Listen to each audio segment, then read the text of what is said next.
Hi, my name is Belinda Darkwa and I am your host for the Spinoff show. Today we have yet a very interesting conversation. I have with me a very, very amazing guest and I know you're going to love the conversation. But before we get into the conversation, I'll allow her to introduce herself and then we'll get right into it. You're welcome. Thank you, Gifty. So my name is Gloria. I'm a user experience designer, a content creator, and founder of Teach and Thrive Academy. Thank you once again for coming. It's lovely to have you here. So getting into the conversation, first of all, we want to know who you are. Tell us about Gloria. What has been your journey so far? And then we'll get into the nitty-gritties of the conversation. Yes. Okay, so 8 months ago, I tried to set 7 big, scary goals for myself. Okay. And that is what has led me to where I am now. So I set 7 goals, and out of them, the first one was I wanted to overcome my fear of public speaking. Okay. And so that means I had to go speak on stages, do events. So as you can see, I do a lot of events in person, online. And then my second big goal is to build an audience of 100,000 people on LinkedIn, TikTok, and YouTube. Okay. So it's been 8 months now. On LinkedIn, I have 11,000 followers. Okay. And my community has grown to 500 plus people. Wow. So that is where I am now. My business is Teach and Thrive Academy. And what we do is that we help people to build their personal brand online. Okay. So it's simple, and that's me. Okay. So I want us to get to know you outside of your work. So tell us about your educational background, because I see the work you are doing on LinkedIn. You're impacting lives. Like, people are actually gaining a lot from, your experience and what you are doing. And like you said, you just started 8 months ago. So before the 8 months, like, we want to know your journey. What happened? What was that thing that happened before you started, you started setting those goals for yourself? So like your school, some of the experiences you've had, and then what made you decide to set those goals? Okay, so I attended the University of Ghana. Okay. And I majored in linguistics. I actually did French and Spanish and some other things, but my major was in linguistics. And whilst I was in school, I realized that they said over 500,000 graduates are unemployed in Ghana. Graduates unemployed. And I was like, I don't want to become part of that statistics. So I researched online. I did a lot of research. I think I made a promise to myself when I got on campus that I was going to make the best use of my time on campus.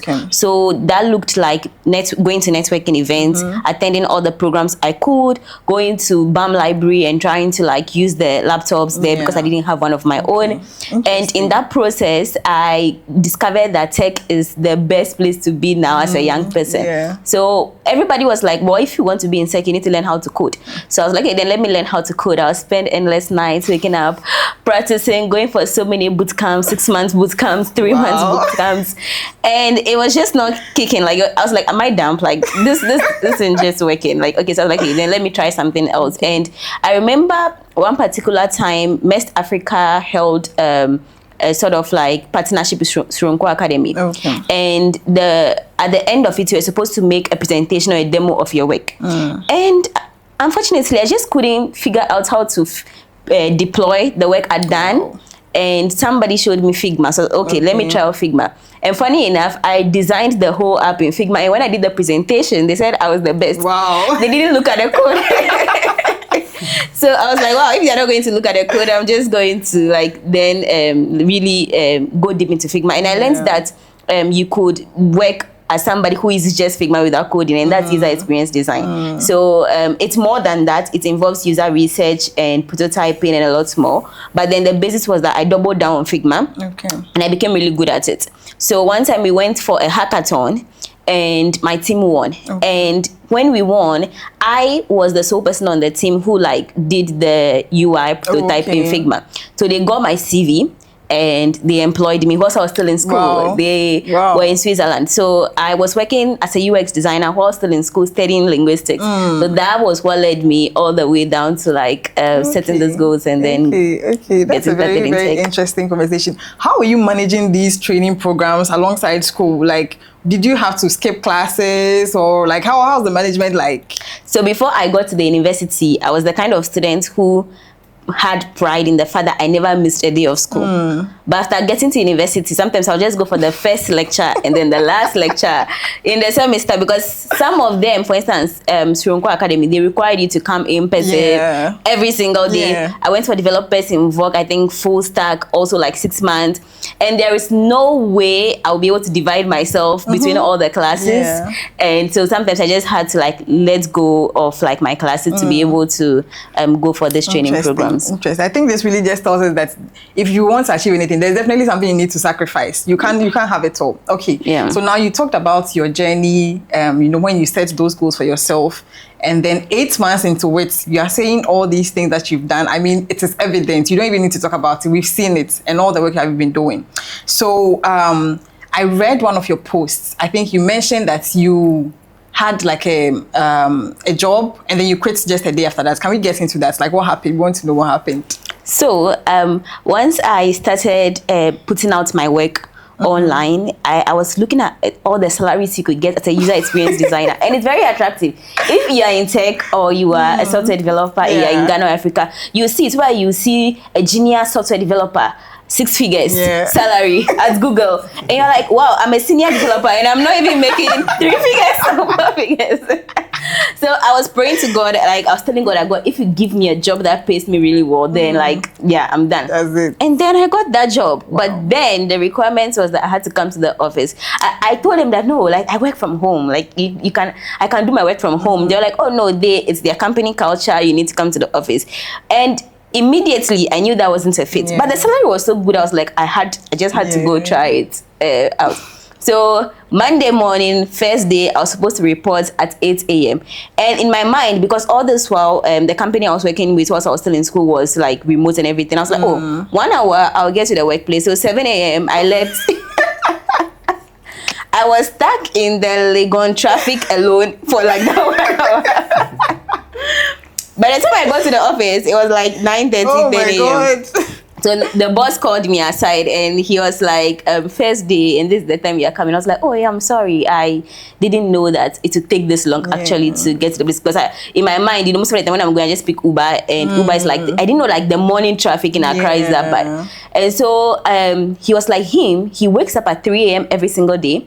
And then he comes all the way from East Legon to Circle and he gets to the office at 5 a.m. Wow. So if I want to make sure I succeed and climb the corporate ladder, I should also learn that. And as a person, I do wake up early in the morning, but when I wake up in the morning, I use that to pray and start my day and maybe go to the gym. So I didn't see myself living like that. So the whole day, I was just asking myself, am I really going to be here every single day? So I went back home, and then the following day, I just couldn't make it. So I sent them an email, and they were like, oh, did they do something? I was like, no. I was just like, it's not a fit. So I had to let it go. And of course, when I told my friends, they were like, are you crazy? Because I mean, most of my friends also did linguistics and other programs, and unfortunately, they are still struggling to find their feet. Some of them think they have to go and do a master's or a PhD before they can get a job. So to hear that I let go of a good paying job is like, are you crazy? Wow. I think this journey of yours is actually very interesting because, like you said, how many people will get a job and say that it didn't fit and just, you know, like get up and just say that I'm leaving the role. And I think that's a very bold move and something that we should all really, really learn from, because I personally, I think I was telling Gloria that I left also my corporate space or role, I think about 2 or 3 years ago, to go start my own business. And I myself knew I was crazy. I was like, what the heck is wrong with you? Like, you don't have to maybe like money. Somebody will say, oh, you can, you know, do both alongside and everything. But there comes a point that you really just know that, no, I can't do this anymore. And I think that's a very bold move. So now getting into your journey. I think just to clarify something on that. So if you have a job right now, it doesn't mean you should quit your job. Yes. If your job gives you the time and the freedom to be able to do whatever it is that you can do, you should try and combine the two. And Ghanaians are really good at that. You meet one software developer, he has 3 full-time jobs, 2 side gigs, and 1 tech startup is doing on the side. So we are really good at that. So that's I would say for me, it was because the time commitment they wanted from me would not. I knew that if I said yes to that because the salary was good, I'll end up like losing myself in that process. So I will still take a gig if he allows me to work from home because I use that to fund my business that is just starting. So if you have a job, please don't quit if it makes sense.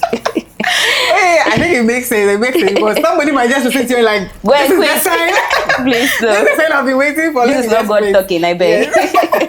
Thank you for bringing that balance. Okay, so from all that you've learned, throughout your journey in the university and now as you're building your own business, if you were 16 years now, with all that what do you think would have done differently? What would you have told a 16-year-old you, or even a 16-year-old who is watching you right now and listening to your journey, all the things that you've experienced, all the things that you've seen? What would you tell that 16-year-old?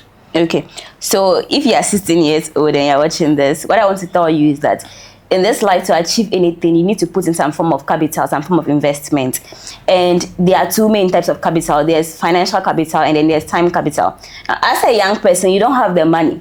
So what you have is your time. So use that time and invest it properly into the things that will give you the results that you seek. That can look like going to places that you've never been before, meeting people that you've never been before, spending time creating instead of consuming. Because I think young people nowadays, because of social media, TikTok, we spend so much time consuming that we don't create. Yeah. But we all, as human beings, there's an aspect of us that seeks to create. Genesis chapter 1 verse 1, God said that he made the heavens and the earth. Yeah. Down there, he also said that he made us in his image. Okay, so if the God who created us made us in his image, it means we are also meant to create. So it means that no matter what, if you go climb the corporate ladder, you do something, you never get the time to create something new, you would not feel fulfilled. So as a young person, if you spend all day watching TikTok, you feel miserable. Even though you laughed and was lazy, you feel miserable. So even if it is writing something, practicing your writing skills, if you can make videos instead of watching the videos all the time, if you have a laptop, maybe you could learn how to use Figma or learn to code or something like that. That would, you would be so thankful to yourself that you did that whilst you were young. So would you say that you knew all along, you mentioned that you studied linguistics in the university. Do you think that you knew, you had a passion when it came to maybe something connected to design or something? Do you think you had something inside of you that felt like you were creative or something like that?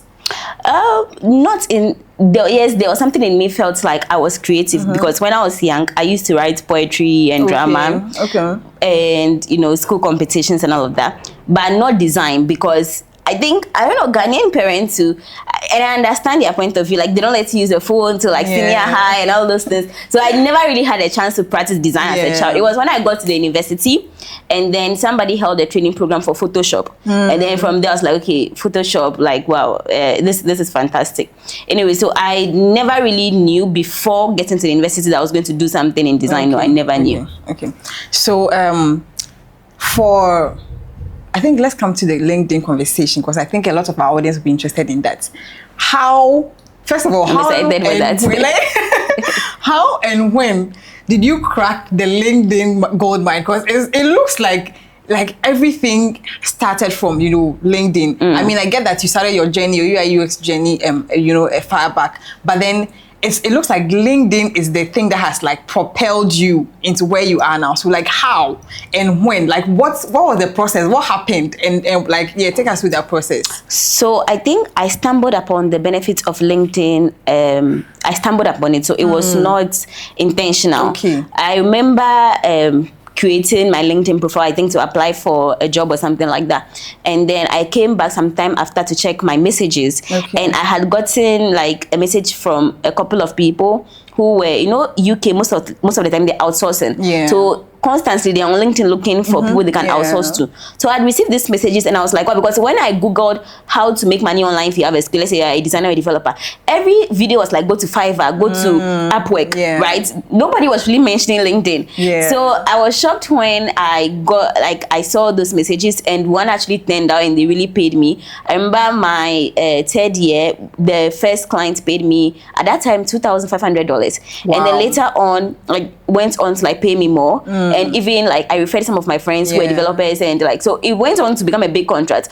All while I had really no work experience because I was still in school. Yeah. So that's when I was like, okay, wait, there's something here. But even then, the funny thing was, human beings, we are funny. When something works, you should immediately go and repeat it. But my mind didn't go like that. I was like, oh, maybe I've just gotten this money. Let me chill. I went to rent a 2-bedroom and not really good.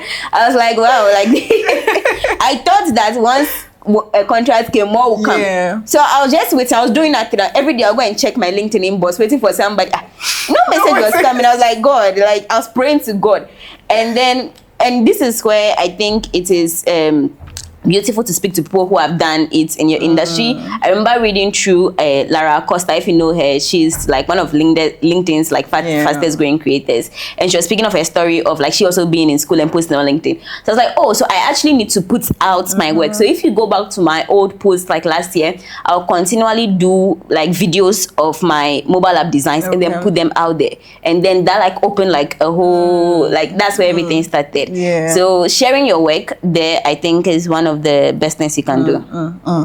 So you mentioned that once you got the money, you went to get yourself an apartment. But I was like, it's going to keep coming, you know. And I think, just to say this, I think that what she said is really important, that if you don't, you see, that's the thing. I feel like God gives us like an opportunity and he expects us to now take advantage and work it out, but we are just like, okay, I got this one, it definitely is going to happen. God is going to send more. It's going to happen again, but it really doesn't work that way. Once God gives you like an opportunity, you have to work the rest of it out. And thank you for sharing that. So I think I want to also get into the business you are building. I want you to tell us about the business, how you started, because I think you started just working UIES, maybe contracts or jobs, but then now you decided you're going to actually build a business out of it. So tell us about the business, what made you decide to start the business, and how's it going so far? Okay, so the name of my business is Teach and Thrive Academy, and it's built on the concept that all my biggest and favorite creators online, they are teachers. Now, growing up, I used to teach my classmates. Like, I remember one particular time we were learning Venn diagrams, and like my friends just couldn't understand. And the master was like, he's going out. When he comes back in and he asks us a question we can't understand, he will beat us. So I went to the board and I was teaching, and after I thought they understood, and one of my friends was like, Gloria, you're going to become a teacher one day. The way I rejected it, because like clearly like our teachers were broke. So I was like, at that time I said I wanted to be on TV. I wanted to be like a gifty auntie. Now you are telling me I'll be a teacher. But then once I got online, I realized that teaching online is actually one of the best things you can do. Teaching is a great profession.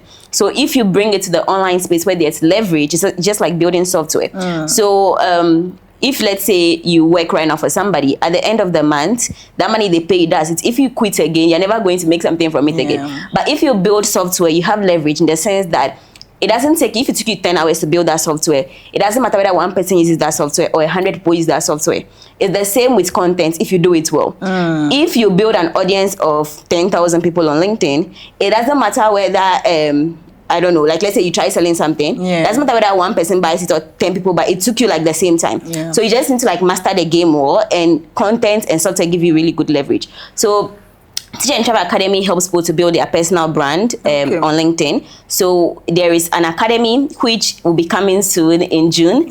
So my mindset when I started it was that I didn't just want to go straight and then create like a full program and then nobody's interested. So I held like 12-day challenges every month, and then the first month 100 people joined, and I was like, wow, like I'm going to there's something here, like people like this.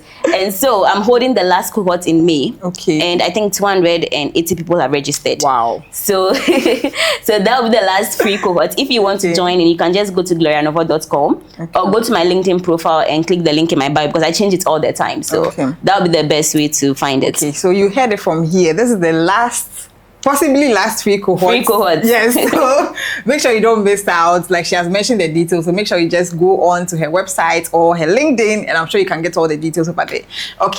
So now that you've started the business, have you actually, let me just ask, have you actually started the business, or you are now doing the free trainings before you launch into the business? Or if to be smart about it, it's not a business if people are not paying you. So I have a paid aspect. So anytime I hold the free aspect, I give people a chance to join the VIP group. And the VIP group, it's $30. And then there is teaching, like after the 12 days, if you want to keep working with me, it's $100 a month. So I think I've had about 20 people join. So it's a business, it has income, but we've not launched fully. This is all beta tested. All right. I think right now, for anybody that is watching, and it's probably, I mean, I don't think anybody's watching this show and is not being inspired by what you've said so far, because even I am sitting here and I'm like, geez, there's a lot to be done. You've really, really done a lot. And I think that young people can really learn from your story and how you are able to move from all that you've done. Before we entered the conversation, I mean, before we came on camera, you were talking about like a foundation thing. I don't know if you want to talk about that on here. Sure, yeah. Okay, then let's hear it. So I like things that rhyme. So my business is called Teach and Thrive Academy. So my foundation is going to be called Teach Her to Thrive. And the basis behind it is that a lot of young ladies are confused about their career paths, and some of them have big dreams and ambitions, but they don't know what to do. Yeah. So what I want to do is to create a safe space, community, curriculum, and program that they can pass through, and it's going to be free. And also, I'll give them access to my LinkedIn programs when they are launched, so that they can get started with building their personal brand and become visible. Because one thing I realized about Black professionals is that some of us are really good at what we do, but we are scared to be visible online. That's true. I remember telling my friends to post on LinkedIn, and they were like, no, my boss is watching me. No, your boss is actually happy when you're posting, because you're bringing visibility to the company. True. So don't let that hold you back. And that's what my foundation is going to be about, helping young women become visible. And the men, don't worry, you can still join my free trainings when they come. Okay. All right. So for ladies, I'm sure you heard her very soon. When the foundation rolls out, I think that there's an opportunity that you do not have to miss, because obviously Gloria has a lot in her, and we are excited that she's actually ready to share, because not everybody who has stuff wants to share, and if she's ready to share, I think that every lady out there should really take advantage of. Okay, so I think I'll ask some last two questions and then we'll be done here. So the first one would be, you're talking about all this work that you do. You're teaching, you're doing designs. I'm sure you have speaking engagements here and there. How do you combine everything? Like, how do you manage them such that you are still able to have, like that good work-life balance? Oh yeah, and I still have a job as a UX designer with a company in the UK. Okay. And then I create content on YouTube every week, TikTok every day, LinkedIn 5 times a day, and a newsletter, plus managing my communities. Oh my God. So it's crazy. I think one thing that pulls you along is vision. When you're excited about something, the work becomes easier to do. When you are not excited, like the energy is low. So vision is important. But then secondly is batching content. I'm not a hero or something like that. So for instance, with my YouTube like this, I post one video every week on Wednesdays. But then when I'm shooting, I shoot 2 videos at a time. Okay. By so doing, even if I don't shoot 1 week, I still have a video going out. Aside vision, batching content, I think really it's just a lot of work. Let's just be honest, it's just a lot of work. It is. But there are times I just sit down and I think I look at it as an opportunity, like to be able to do these things. Like it's not like, oh, I have to do this thing. No, I get to do this. I get to create content. I get to post on LinkedIn, because there's going to be a time where I won't get the chance to post on LinkedIn. There will be a time where I won't get the chance to hold this event and do all of this. So whilst you are young and you have the strength and the energy and the opportunity, do it if you want to. Okay. So now we're going to take final words for anybody that's watching, for people that are struggling to get jobs, struggling to land gigs, struggling generally to even find out what do they want to do in life. What's your message to them? Okay, so I think let me take from people who are struggling on what to do in life. The thing is, none of us came with like a blueprint, like take step A, step B, step C. None of us came with that. So which means that if you just stay in your small corner, you are not going to find out what you can do. If I told myself that, oh, I'm a linguistics student, let me never step foot in the computer science department, I would never be doing what I'm doing today. I remember going to the computer science department and winning hackathons there. Wow. That even computer science department students are in the dorm. Wow. So it's like you need to explore that more. Now, if you already have a skill, let's say you're a digital marketer, designer, developer, creator, and you want to get clients, that means that you need to become visible, because whatever you can do, the only way you make money is if somebody pays you. That means that you need to be somewhere that the people who need your services can find you. So you need to become visible. And for me, I would say LinkedIn is the best place. You know my story. LinkedIn is the best place, because also when it comes to creating content, first of all, there are 1 billion users on LinkedIn, and every professional, entrepreneur, CEO, I don't know, company you can think of is on LinkedIn. You can message them there. and your content has such wide reach, and also the barrier to entry on LinkedIn is low. Like if you want to create content on YouTube, do you see how hard that is? And even with TikTok and rest, you have to do videos. LinkedIn, you can just write. So if you're not ready to put your face out there and you are shy, I say try LinkedIn, and of course try my LinkedIn visibility challenge as well. All right, thank you so much. I think I said that was the last question, but I think I have one more.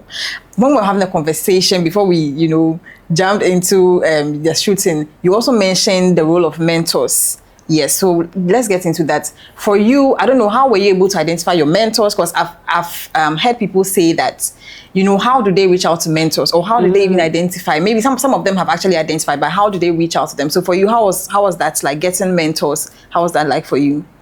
I mean, it's something that may be hard to hear. Okay. But sometimes some of your mentors are not ready to mentor you because they are busy. And so what I did was, if my mentor has an event, a program or something, you buy into that. For me, like this, Lara Costa, I'll call her my mentor, even though I'm no longer in her program.